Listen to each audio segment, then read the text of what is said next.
In every argument, a war unfolds not of words, but of perception, where dominance is measured by who controls silence, not sound. The mind, when cornered, seeks refuge in familiarity, creating openings for manipulation. The victor is rarely the loud one, it is the calm observer who knows when to speak. The first rule is simple: control the tempo, and you control the outcome. A quiet pause before responding forces the opponent to fill the emptiness with nervous chatter, revealing cracks in their logic. Their confidence begins to waver as silence becomes a mirror reflecting their uncertainty. This is psychological inertia at work, the tension of doubt tightening like a noose. In that silence, you gain absolute power. Human minds crave rhythm, disrupt it, and panic seeps in.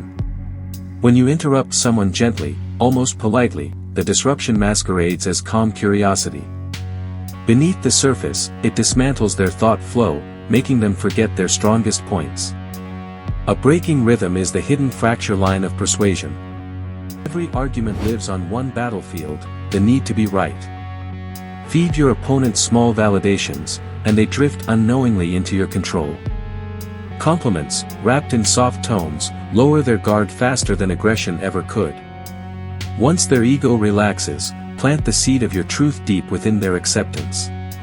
Mirroring is the silent knife of influence, a predator's mimicry that breeds comfort. Copy their gestures subtly, echo their tone lightly, and their subconscious will whisper one message: we are the same. That illusion of sameness weakens defenses faster than confrontation. It's manipulation disguised as rapport. Eyes are battlegrounds of belief. Stare too long, and you provoke; too short, and you submit. But the perfect gaze, steady, anchored, and calm, projects dominance without aggression. When you lock eyes as if reading their secrets, they feel seen, exposed, and ultimately, vulnerable. In every debate, emotion outweighs logic like a tidal wave over pebbles. Shift your tone to mirror concern or disbelief at precise moments, and emotion will sway their reasoning. No one escapes emotional contagion, feelings spread faster than truth. Use empathy as camouflage for control. Before the argument begins, set the stage, control lighting, distance, and sound. Humans are animals of environment, whoever claims the territory controls the pack. Stand slightly above, speak softly yet clearly, make them adjust to you. Every movement should whisper command, not demand it. When someone raises their voice, lower yours to a whisper. Contrast triggers subconscious obedience, as the human brain associates calmness with authority. Your softness will magnetize their chaos until they follow your tone involuntarily. The quietest voice always wins the loudest room. Truth is rarely bought with evidence, it's sold through certainty. Speak as though your words are carved in steel, and hesitation dies before it's born. Confidence, even forged, infects others with belief. Mimic conviction long enough, and your opponent will question their own truths. When logic fails, narratives prevail. Frame your idea as a story, give it heroes and villains, and their brain lowers its shields. Humans don't debate stories, they feel them. Through narrative you bypass reason, installing your idea like code beneath their awareness. Anger clouds precision, both yours and theirs. Remain emotionally neutral, a void into which their rage echoes uselessly. Every time they flare, smile faintly, not mockingly, but as if watching a child misbehave.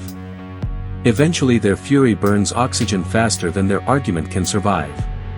A subtle lean forward during their weakest point forces pressure without words. Humans interpret proximity as dominance at a primal level. Yet restraint is key: too close, and they recoil; too distant, and they forget your presence. The perfect distance keeps them focused, and slightly uncomfortable. The word "because" is a secret door. Studies show that reason, no matter how trivial, triggers compliance reflexes. Add it casually, as in, because it's practical, and suddenly resistance softens. The mind relaxes when it hears justification, even if it's smoke and mirrors. Reframing transforms defeat into dominance. When cornered, twist context instead of content. Say, That's an interesting point, but have you considered? And redirect the focus entirely. Like a magician's hand, the shift happens right before their eyes, and they never see the trick. Never fight directly against someone's core belief, it's fortified territory. Instead, approach sideways, asking questions that let them dismantle their own stance. Socratic manipulation feels like introspection to them. You will have built their surrender inside their own words. Anchoring is the first price of persuasion. Establish numbers, tones, or ideas early, and all future thoughts orbit them. Once an anchor forms, deviation feels wrong. Humans mistake familiarity for truth, and repetition for evidence. If they use sarcasm or dismissal, act as though you didn't hear it. Emotional traps lose power if ignored. The silent refusal to react shifts the discomfort onto them. Their need for validation turns inward, corroding confidence with every ignored jab. Let small agreements accumulate like drops eroding stone. Each yes they give builds momentum toward your final point. It's not deception, it's psychological gravity. By the time you reveal your conclusion, their mind is already halfway to acceptance. Body orientation reveals allegiance. Turn slightly away to show disinterest when their points weaken. Humans instinctively chase lost attention, intensifying their effort to win you back. The more they pursue your approval, the more control you hold. Feign confusion at critical moments. Ask them to clarify, even when you understand perfectly. The act forces them to repeat, diluting conviction with each retelling. Their words lose sharpness, and their certainty begins to crumble under its own echo. Echo their last phrase, quietly. This tactic triggers reflexive elaboration, making them reveal more than intended. Humans abhor silence after imitation, they fill it instinctively.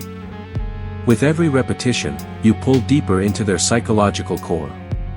Use scarcity even in arguments, make your agreement scarce, your attention rare. People chase what's limited, even validation. By withholding nods or affirmations, you heighten your perceived value. Scarcity of approval becomes intoxication. Introduce doubt subtly, begin sentences with, "Are you sure?" or "Interesting perspective." These phrases sound gentle, yet corrode conviction. Doubt spreads invisibly, one microscopic question becomes an avalanche of uncertainty. You win not by proving, but by unweaving belief. End every statement with a calm pause and direct gaze. The silence afterward forces reflection, an uncomfortable moment where your opponent evaluates themselves. That pause becomes a psychological mirror. In reflection, persuasion finds its home. If cornered, shift emotional tone, turn vulnerability into strength. Admitting minor faults disarms suspicion. People trust those who confess small weaknesses, and that trust becomes a key you use moments later to unlock total influence. Vulnerability, strategically placed, is power disguised. Control pacing like a metronome.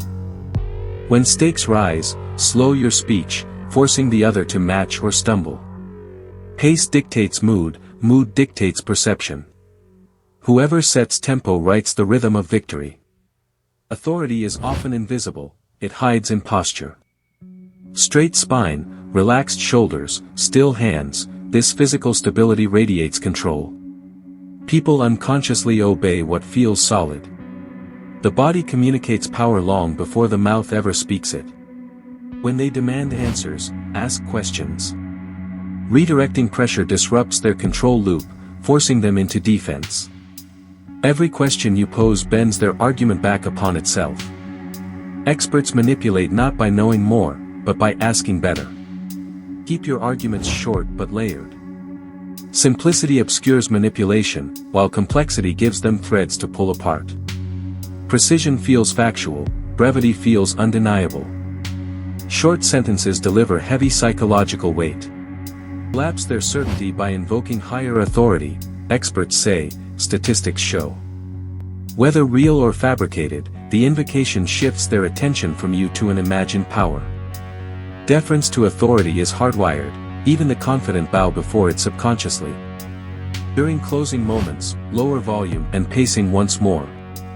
Listeners lean closer unconsciously, amplifying attention. The illusion of intimacy becomes your final weapon. They think they've won, just before realizing the argument ended on your terms. After the conversation ends, vanish gracefully. Silence afterward reinforces dominance, leaving them replaying every word. That mental replay creates retroactive persuasion. They convince themselves you were right. The final blow often lands in absence, not presence. True mastery of argument isn't victory, it's puppetry. You will not defeat them, you will guide them into defeating themselves.